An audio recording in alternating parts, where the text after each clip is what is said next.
Hi students, how are you. बेटा हमने जैसे कि ये टॉपिक स्टार्ट कर दिया है, periodic classification of elements unit को हमने स्टार्ट कर दिया है।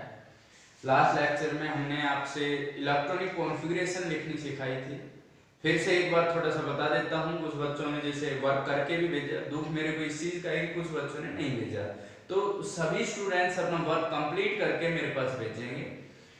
कुछ कुछ समझ हो सकता है थोड़ा बहुत नहीं आया हो, तो मैं एक बार फिर से उस चीज को रिवाइज कर रहा हूं कि जैसे हमारे पास है 1s 2s 3s 4s 5s 6s 7s 2p 3p 4p 5p 6p and that is 7p 3D, 4D, 5D and 6D, 4F and 5F। इस तरीके से मैंने आपको बताया था कि इस तरीके से इलेक्ट्रॉनिक कॉन्फ़िगरेशन लिखनी है, मींस इलेक्ट्रॉन्स फिलअप करने। और बोस प्रिंसिपल था उन्होंने बताया था कि जिस ऑर्बिटल की एनर्जी, जिसकी एनर्जी कम होगी, इलेक्ट्रॉन पहले उसमें जाएगा। हमने ये एनर्जी के बेसिस पर अरेंज कर दिया इस तरीके से कि जब हम बेटा यहां से यहां आ रहे हैं, इसका मतलब एनर्जी डिक्रीज हो रही है, इंक्रीज हो रही है, मतलब सबसे कम ये है, फिर एनर्जी इसकी है, फिर इसकी ऐसे एनर्जी बढ़ती जा रही है। Means 1s have lesser energy than 2s and 2s have lesser energy than 2p, 2p have lesser energy than 3s। इस तरह से जिसकी एनर्जी कम होगी उसमें इलेक्ट्रॉन फिलअप कर सकते हैं। s का मैंने आपको बताया था, s के पास एक ऑर्बिटल होता है, p के पास 3 होते हैं, d के पास 5 होते हैं और f के पास 7 होते हैं। It contains 7 orbitals.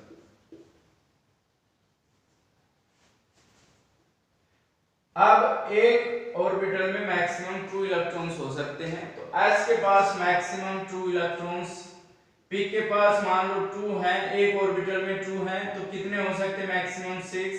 d के पास मैक्सिमम 10 हो सकते हैं और f के पास मैक्सिमम 14 इलेक्ट्रॉन्स हो सकते हैं। अब मैंने आपको बताया था कि जैसे मान लो हमें सोडियम की इलेक्ट्रॉनिक कॉन्फ़िगरेशन लिखनी है, means sodium has 11 electrons.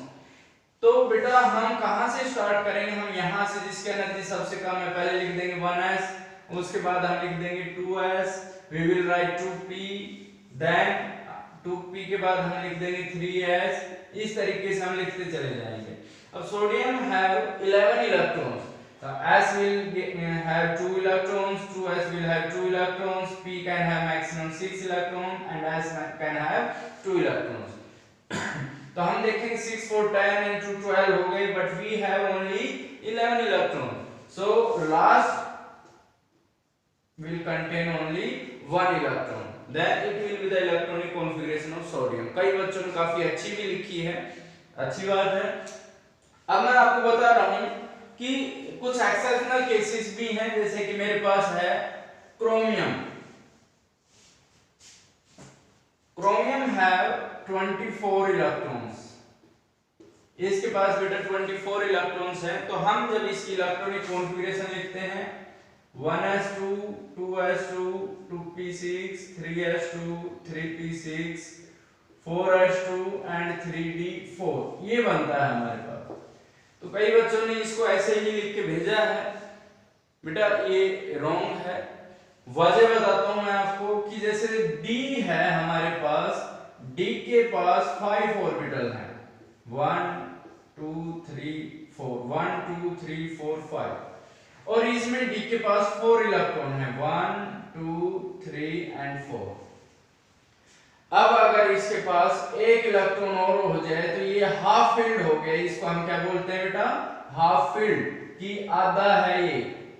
Fully filled जैसे इसमें भी एक, इसमें भी एक, इसमें भी एक, इसमें सारे पेयरिंग हो जाए, पेयर्ड अप हो जाए, means if it contains 10 electron it is fully filled and if it contains 5 electrons it means it is half filled.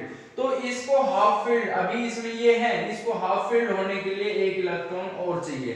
हर एक जो ऑर्बिटल होता है वो क्या चाहता है, हाफ फील्ड होना चाहता है या फुल्ली फील्ड होना चाहता है। तो ये हाफ फील्ड होने के लिए एक इलेक्ट्रॉन ऐसे गेन कर लेगा। तो अब इसके पास 5 इलेक्ट्रॉन हो गए, तो एक इलेक्ट्रॉन जब ये गेन करेगा तो इसके पास क्या हो जाएगा, देखना बेटा, इससे एक इलेक्ट्रॉन ले लिया तो इसके पास हो गया 3d5, इसका एक इलेक्ट्रॉन चला गया तो इसके पास 4s1। ये लिखेंगे 1s2 2s2 2p6 3s2 3p6। 3d में कितने हो गए 5 इलेक्ट्रॉन और 4s में कितना हो गया 1 इलेक्ट्रॉन। अब हम कह सकते हैं it is the right electronic configuration of chromium. अब इसके पास अगर मैं कॉपर की बात करूं, कॉपर के हमारे पास थे 29 इलेक्ट्रॉन्स। अगर हम इसको लिखेंगे तो 1s2 2s2 2p6 3s2 3p6 4s2 and 3d9 होता है 29 के लिए। अब अगर मैं कहूं कि ये इसमें 10 हो जाए तो ये कंप्लीटली फील्ड हो जाएगा, इसलिए ये s से एक इलेक्ट्रॉन ले लेता है, ये क्या हो जाएगा 3d10 और s का एक इलेक्ट्रॉन चला गया है इसलिए इसके पास बचा है 1 electron. So the final electronic configuration will be 1s2 2s2 2p6 3s2 3p6 3d10 4s1। It will be the final electronic configuration. फिलहाल मैं आपको ये एक्सेप्शनल केस बता रहा हूं क्रोमियम और कॉपर का। इसके अलावा मैं आपको एक दो चीज ऐड करना चाहूंगा इसमें कि जैसे क्योंकि 4s की एनर्जी कम है किससे 3d से, इसलिए इलेक्ट्रॉन पहले 4s में गए हैं फिर किस में गए हैं 3d में। लेकिन अगर मैं ऐसे बनाऊं ये कोई एटम है, इसके अंदर ऑर्बिट है और ऑर्बिट के अंदर क्या है ऑर्बिटल है, ये सेल है मेन सेल, इसमें सब सेल है।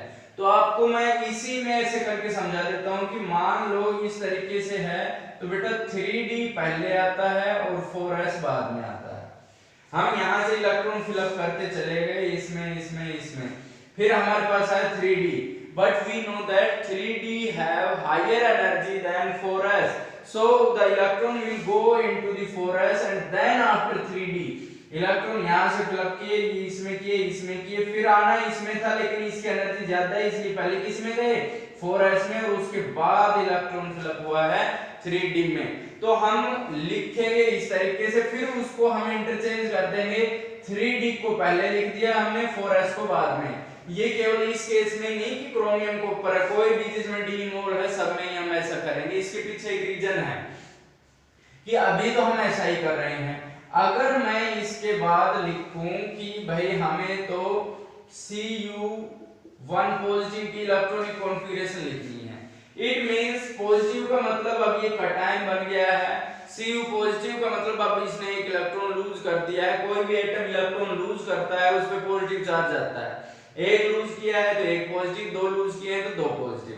अब एक इलेक्ट्रॉन लूज करने के बाद इसके पास इलेक्ट्रॉन बचे 28, तो आप 28 की इलेक्ट्रॉनिक कॉन्फ़िगरेशन नहीं लिखेंगे, आप पहले ये कंप्लीट लिखोगे कॉपर की यहां तक, फिर 3d को आगे लिखोगे 4s को बाद में, क्योंकि 4s आउटरमोस्ट सेल हो गई और जब भी इलेक्ट्रॉन हम रिमूव करेंगे तो बेटा वो आउटरमोस्ट सेल से होता है और आउटरमोस्ट सेल अब 3d नहीं दैट इज 4s है, तो 1 electron will go from 4s not from 3d। और अगर हम इसको वैसे लिखेंगे इस तरीके से लिखे रखेंगे तो बाय मिस्टेक हम इलेक्ट्रॉन रिमूव कर देंगे 3d से और वो बेटा रॉन्ग हो जाएगा। तो आपको ये चीज ध्यान रखनी है कि इलेक्ट्रॉन 4s से गया तो हम लिखेंगे 1s2 2s2 2p6 3s2 3p6, इतना हो गया। अब इसके बाद इससे इलेक्ट्रॉन चला गया, यहां बचा है हमारे पास 3d10, 4s नहीं लिखेंगे या 4s 0 लिख देंगे because electron has gone from 4s। तो इस तरीके से हम ये इलेक्ट्रॉनिक कॉन्फ़िगरेशन लिखेंगे। एक दो और लिख के दिखाता हूं मैं, जैसे आयरन है हमारे पास 26 है, आयरन 26। अब मैं अगर इसकी इलेक्ट्रॉनिक कॉन्फ़िगरेशन लिखता हूं तो ये बनती है 1s2 2s2 2p6 3s2 3p6 4s2 and 3d6, ये इलेक्ट्रॉनिक कॉन्फ़िगरेशन है आयरन की। अब यहीं पर अगर मैं Fe2 पॉजिटिव लिखता हूं तो 2 पॉजिटिव का मतलब 2 इलेक्ट्रॉन जाएंगे, वो आउटर मोस्ट शेल से जाएंगे, सबसे बाहर वाले ऑर्बिटल से।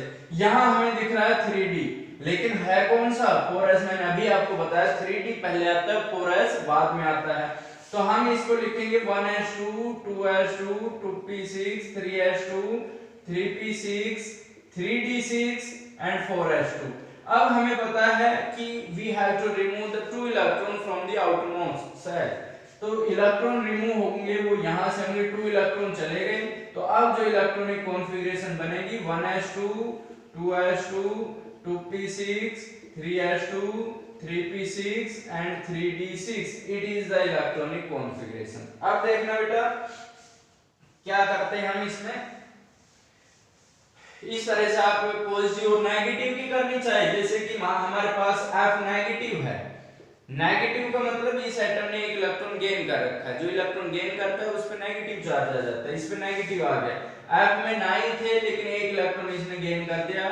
1s2 2s2 2p5 थे इसके, क्योंकि 9 था, बट F नेगेटिव है 10 इलेक्ट्रॉन, मींस इसने एक इलेक्ट्रॉन गेन कर लिया है, तो एक एक्स्ट्रा इलेक्ट्रॉन आ जाएगा। It is 1s2 2s2 and 2p6। तो हमें इन चीजों का ध्यान रखना है। अब मैं आपको एक चीज और बता रहा हूं कि जैसे लिथियम है हमारे पास, इसके पास 3 इलेक्ट्रॉन होते हैं, इसका एटॉमिक नंबर 3 है, तो हम लिखेंगे 1s2 एंड 2s1। ये है हमारे पास। तो बेटा 1s2 हमारे पास एक इनर्ट गैसेस की टेबल बनाई थी हमने। ग्रुप था helium, neon, argon, krypton, xenon, Heena, Neena और करीना, जीरो, रन। अब आपने ये देखा था कि हीलियम के पास 2 इलेक्ट्रॉन थे, इसकी इलेक्ट्रॉनिक कॉन्फ़िगरेशन थी 1s2। नियॉन के पास कितने थे? 10 थे, 1s2 2s2 2p6। आर्गन के पास 18 थे। इस तरीके से हम जा रहे थे। तो अब जो 1s2 है वो किसकी इलेक्ट्रॉनिक कॉन्फ़िगरेशन हो गई? हीलियम की हो गई। तो हम इसकी जगह लिखते हैं helium and that is 2s1। तो हीलियम के बाद आप ये समझो कि हीलियम के बाद हमेशा 2s से शुरू कर देंगे। अब जैसे मेरे पास नाइट्रोजन का है 7 इलेक्ट्रॉन्स हैं। अब मैं कहूं कि इसका होता है 1s2 2s2 and 2p3 3 to 5 to 7 7 हो गया। मैं यहां लिख दूं 1s2 की जगह हीलियम लिख सकते हैं हम। इस तरीके से हमने लिख दिया हीलियम। उसके बाद 2s से शुरू करते हैं 2s2 एंड 2p3। अब जैसे मेरे पास है सोडियम। सोडियम के पास 11 इलेक्ट्रॉन्स हैं, तो 10 तक का हम किसकी लिख सकते हैं? नियॉन लिख सकते हैं। जैसे इसकी है 1s2 2s2 2p6 3s1। तो 10 जो है वो तो क्या हो गया? नियॉन। तो हम यहां लिखते हैं नियॉन। तो नियॉन के बाद 3s से शुरू होगा, जैसे 3s1। अगर मैं मैग्नीशियम लिख दूं 12, तो हम डायरेक्ट लिख सकते हैं नियॉन 3s2 10 एंड 2 12 हो गए। अगर मैं एल्यूमिनियम लिखूं 13, तो क्या हो जाएगा बेटा? नियॉन लिख दिया हमने 10 तक का, तो 3s2 3s के बाद क्या आता है? 3p, तो 3s2 3p1। तो ये 10 2 12 एंड 1 13। तो इस तरह से हम इलेक्ट्रॉनिक कॉन्फ़िगरेशन इस तरीके से भी लिख सकते हैं। ये चीजें भी आपको याद रखनी है। इसके बाद मैं पीरियोडिक टेबल के बारे में आपको बहुत अच्छी चीजें बता देता हूँ। कंपटीशन के हिसाब से आप पीरियोडिक टेबल को देखते ही कौन सा पीरियड है, कौन सा ग्रुप है, आपको कोई भी एटॉमिक नंबर दे दे तो आप आसानी से बता दोगे कि इसका कौन सा पीरियड है और कौन सा ग्रुप है। ये चीजें मैं आपको अभी बता रहा हूँ।